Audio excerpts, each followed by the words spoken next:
Hello everyone, this is Nikita Sehrawat and welcome back to my YouTube channel NCERT Maths and Science। तो अभी हमने किया था class 10th chapter number first reactions के बारे में हम लोग पढ़ रहे थे। हमने पढ़ा था कॉम्बिनेशन रिएक्शन के बारे में। तो आज हम लोग पढ़ रहे हैं सेकंड, जो कि है डीकम्पोजिशन रिएक्शन के बारे में। ठीक है, डीकम्पोजिशन रिएक्शन कौन सी होती है? हमने पढ़ा था कॉम्बिनेशन रिएक्शन। कॉम्बिनेशन रिएक्शन कौन सी होती है हमारी? जिसके अंदर की कोई भी दो या दो से ज़्यादा कंपाउंड्स या एलिमेंट्स जो हैं वो मिक्स होकर के एक थर्ड प्रोडक्ट, हमें एक सिंगल प्रोडक्ट देते हैं, वो होती है हमारी कॉम्बिनेशन रिएक्शन। तो डीकम्पोजिशन क्या हो जाएगा? वो तो था कंबाइन करना, और डीकम्पोजिशन का मतलब डीकम्पोज करना, यानी कि हमें कोई भी एक प्रोडक्ट है हमारे पास, जैसे कि FeSO4 है, ये डीकम्पोज करेगा, यानी कि ये टुकड़ों में टूटेगा और हमें अलग अलग प्रोडक्ट्स देगा। जैसे कि जो हमारा फेरस सल्फेट है, ये हमें ब्रेक डाउन होकर के ferric oxide plus sulphur oxide plus SO3 देता है। तो डीकम्पोजिशन रिएक्शन का क्या मतलब हुआ है कि हमारा कोई भी एक कंपाउंड है वो डीकम्पोज हो रहा है, यानी कि जो हमारा एक कंपाउंड है वो डीकम्पोज हो रहा है, यानी कि हमें अलग अलग पार्ट्स वो दे रहा है टूट के। ठीक है, इस रिएक्शन के अंदर आप लोग क्या देखोगे कि रिएक्टेंट है वो सिंगल है और वो टूट रहा है, वो ब्रेक डाउन होकर के हमें सिंपलर प्रोडक्ट दे रहे हैं, यानी कि ये जो है, जो हमारा रिएक्टेंट है, ये सिंपलर कंपाउंड्स के अंदर ब्रेक डाउन हो रहा है, टूट रहा है। तो ये है हमारी डीकम्पोजिशन रिएक्शन। ठीक है, जैसे कि जो फेरस सल्फेट के क्रिस्टल्स हैं हमारे, वो जब उनको गर्म किया जाता है तो वो पानी भी छोड़ देते हैं। ठीक है, और जो कलर है क्रिस्टल का वो चेंज हो जाता है, तो ये डीकम्पोज हो जाता है फेरिक ऑक्साइड, सल्फर डाइऑक्साइड और सल्फर ट्राईऑक्साइड के अंदर। ठीक है, फेरिक ऑक्साइड जो है, ये है हमारा सॉलिड, और जो सल्फ़र डाइऑक्साइड है ये हमारा गैस है, और जो सल्फ़र ट्राईऑक्साइड है ये भी हमारा गैसियस कंपाउंड है। ठीक है, डीकम्पोजिशन जो होती है कैल्शियम कार्बोनेट की, वो भी मैं आपको बताती हूँ। कैल्शियम कार्बोनेट का क्या मतलब होता है? CaCO3, ये है हमारा कैल्शियम कार्बोनेट। ये सॉलिड फॉर्म में होता है, या हम इसको लाइमस्टोन या चूना भी बोलते हैं। ठीक है, इसको जब हम हीट प्रोवाइड कराते हैं तो ये हमें क्विक लाइम देता है, जो कि सॉलिड फॉर्म में होता है, और साथ में ही कार्बन डाइऑक्साइड गैस भी छोड़ता है। ठीक है, तो यहाँ से क्या है, इसके बहुत सारे यूजेस हैं। सबसे पहला यूज़ तो इसका है कि सीमेंट की फॉर्मेशन के अंदर, सीमेंट बनाने में यूज़ होता है। ठीक है, तो जब भी डीकम्पोजिशन रिएक्शन होती है जिसके अंदर की हीट दी जाती है, वो होती है हमारी थर्मल डीकम्पोजिशन। ठीक है, आपको यहाँ तक ये चीज़ समझ में आई कि जो हमारी डीकम्पोजिशन रिएक्शन होती है वो क्या होती है? जब हमारा कोई भी एक प्रोडक्ट होता है या एक रिएक्टेंट होता है, वो सिंपलर कंपाउंड, सिंपलर प्रोडक्ट्स के अंदर टूट के ब्रेक डाउन होकर के हमें प्रोडक्ट देता है, होती है हमारी डीकम्पोजिशन रिएक्शन। ओके, तो यहाँ पर हमारी ये डीकम्पोजिशन रिएक्शन है। नेक्स्ट हम लोग देखेंगे जो हमारी एक और, जो हमारा सिल्वर क्लोराइड होता है, वो सनलाइट के अंदर ग्रे कलर का हो जाता है। ठीक है, ये क्यों होता है? क्योंकि जो डीकम्पोजिशन होती है सिल्वर क्लोराइड की, वो सिल्वर और क्लोरीन में होती है, लाइट के अंदर। ठीक है, तो यानी कि AgCl जो है हमारा सिल्वर क्लोराइड जो है, वो हमें हीट जब उसको मिलती है, यानी कि जब उसको सनलाइट मिलती है, लाइट मिलती है, तो वो सिल्वर और क्लोरीन के अंदर ब्रेक डाउन कर जाता है। ठीक है, ये तो है हमारा सिल्वर क्लोराइड। जो हमारा सिल्वर ब्रोमाइड होता है, यानी कि AgBr जो है, ये भी सेम रिएक्ट करता है। जब उसको सनलाइट में रखा जाता है तो वो भी हमें सिल्वर और ब्रोमीन प्रोवाइड कराता है। ठीक है, तो ये हो गई हमारी डीकम्पोजिशन रिएक्शन।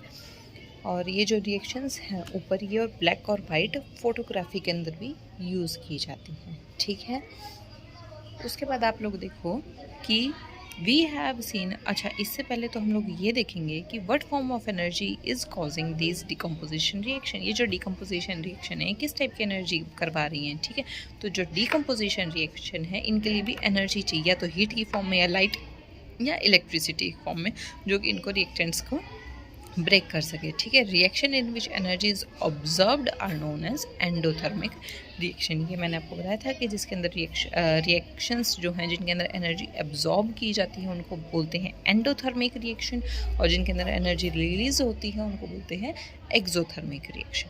ठीक है, तो नेक्स्ट हमारे पास जो थर्ड टाइप की रिएक्शन है वो आ जाती है डिस्प्लेसमेंट रिएक्शन। डिस्प्लेसमेंट रिएक्शन जैसा कि नाम से ही पता लग रहा है, डिस्प्लेस करना, यानी कि कोई भी जो प्रोडक्ट्स हैं, कोई भी रिएक्टेंट्स हैं, वो आपस में डिस्प्लेस हो रहे हैं, कोई भी एलिमेंट्स हैं उनकी डिस्प्लेसमेंट हो रही है, तो वो रिएक्शन कैसे हो जाती है, हमारी डिस्प्लेसमेंट रिएक्शन हो जाती है। हम लोग इसका सबसे पहले एग्जाम्पल लेकर के चलेंगे। एग्जाम्पल ले रहे हैं हम लोग कॉपर सल्फेट का, ठीक है। आयरन के साथ में जब हम कॉपर सल्फेट को रिएक्ट करवाते हैं तो हमें मिलता है आयरन सल्फेट, और कॉपर हमें अलग मिल जाता है। तो इसके अंदर क्या हुआ, जब हमारा आयरन है ये कॉपर सल्फेट के साथ में इसने रिएक्ट किया तो इसने आयरन सल्फेट बना लिया, यानी कि जो आयरन है इसने कॉपर की जगह ले ली, है ना। Fe ने जो है वो Cu की जगह पे ले ली। देखो Cu की जगह पे Fe आ गया ना, SO4, और यहाँ पर हमारा आयरन यानी कि Fe अलग था, यहाँ पर हमारा Cu अलग हो गया। तो यानी कि इसने जो है इसकी जगह ले ली ना, तो ये क्या कर दिया, इसने इसको डिस्प्लेस कर दिया। तो इस टाइप की रिएक्शन हमारी क्या होती है, डिस्प्लेसमेंट रिएक्शन हो जाती है, ठीक है। कैसे डिस्प्लेस किया, ये जो है Fe ये तो इसकी जगह पे आ गया, और ये जो है ये इसकी जगह पे आ गया, रिएक्शन हुई है तब प्रोडक्ट के अंदर, यानी कि रिएक्टेंट से प्रोडक्ट के अंदर जब गई हैं तो इन्होंने अपनी जगह को थोड़ा सा डिस्प्लेस कर लिया, ठीक है। दूसरा एग्जांपल हम लोग ले लेते हैं, जैसे कि जिंक जो है, जब हम इसको कॉपर सल्फेट के साथ में करते हैं तो भी यही होता है। जो जिंक है ये इस कॉपर की जगह ले लेगा तो क्या आ जाएगा, ZnSO4, और कॉपर जो है वो जिंक की जगह ले लेगा तो कॉपर हमारा अलग निकल जाएगा, Cu, ठीक है। इसी तरीके से जब हम लेड को कॉपर सल्फेट के साथ में कॉपर क्लोराइड के साथ में रिएक्ट कराएंगे तो हमारा क्या बन जाएगा, लेड क्लोराइड बनेगा, और कॉपर हमारा अलग निकल जाएगा। तो यानी कि जो हमारी एलिमेंट्स हैं वो एक दूसरे को डिस्प्लेस कर रहे हैं, एक दूसरे की जगह ले रहे हैं, तो ये क्या हो जाएंगी, डिस्प्लेसमेंट रिएक्शंस हो जाएंगी, ठीक है। जिंक और लेड जो हैं, अच्छा इन्होंने जिंक ने, लेड ने, आयरन ने कॉपर को ही डिस्प्लेस क्यों किया, इसको डिस्प्लेस क्यों नहीं किया सल्फेट को या क्लोरीन को, इसलिए नहीं किया क्योंकि जो जिंक, लेड, आयरन है ये क्या है, ये बहुत ज़्यादा कॉपर से बहुत ज़्यादा रिएक्टिव मेटल्स हैं, ठीक है, बहुत ज़्यादा रिएक्टिव एलिमेंट्स हैं, इसलिए इसको डिस्प्लेस कर दिया। अब ये जो है इससे ज़्यादा ताकतवर होगा तो इसको तो ये अपने आप ही हटा देगा, धक्का मार गया कि चल हट, मैं आऊँगा तेरी जगह में, है ना। क्योंकि जो जिंक है, लेड है, आयरन है, ये कॉपर से बहुत ज़्यादा आप बोल सकते हो ताकतवर हैं, पावरफुल हैं, ठीक है, रिएक्टिव हैं, तो इसलिए इसको हटा देते हैं। ये इसके कॉम्बिनेशन में क्या कहते हैं, चल हट तेरी जगह पे मैं आऊँगा, और इसको भगा देते हैं, ठीक है। तो आपको डिस्प्लेसमेंट रिएक्शन समझ में आया। फोर्थ, इसके बाद नेक्स्ट है हमारा डबल डिस्प्लेसमेंट रिएक्शन, ठीक है। डबल डिस्प्लेसमेंट रिएक्शन, जैसे कि डिस्प्लेसमेंट रिएक्शन के अंदर आपने पढ़ा कि एलिमेंट जो हैं वो एक को डिस्प्लेस कर देता है, तो वो होती है हमारी डिस्प्लेसमेंट रिएक्शन। डबल डिस्प्लेसमेंट के अंदर क्या होगा कि दो एलिमेंट्स हमारे डिस्प्लेस हो जाएंगे। ये भी मैं आपको एग्जांपल से समझाऊंगी। जैसे कि हमारे पास सोडियम सल्फेट है Na2SO4, जब हम इसको बेरियम क्लोराइड के साथ में रिएक्ट करवाते हैं तो हमें मिलता है barium sulphate plus sodium chloride. यानी कि अब देखो यहाँ पे क्या है, सोडियम जो है वो सल्फेट के साथ है और बेरियम जो है वो हमारा क्लोराइड के साथ में है। लेकिन जब हमने प्रोडक्ट देखा तो जो हमारा बेरियम है वो तो चला गया सल्फेट के साथ, और जो हमारा सोडियम है वो चला गया क्लोराइड के साथ में, है ना। बेरियम ने तो सोडियम की जगह ले ली, BaSO4 हो गया NaSO4 की जगह पे, और BaCl2 की जगह में क्या हो गया, NaCl। यानी कि बेरियम ने तो सोडियम की जगह ले ली और सोडियम ने बेरियम की जगह ले ली, यानी कि दो प्रोडक्ट्स आपस के अंदर डिस्प्लेस हो गए हैं। तो ये होगी डबल डिस्प्लेसमेंट रिएक्शन। तो आई होप कि यहाँ पर आपको रिएक्शंस के बारे में सब कुछ समझ में आ गया होगा। टाइप ऑफ रिएक्शन कितनी होती है, टाइप ऑफ रिएक्शन होती हैं 4। पहली रिएक्शन होती है हमारी कौन सी, कॉम्बिनेशन रिएक्शन, दूसरी होती है हमारी डीकम्पोजिशन रिएक्शन, तीसरी होती है डिस्प्लेसमेंट रिएक्शन, और फोर्थ होती है हमारी डबल डिस्प्लेसमेंट रिएक्शन।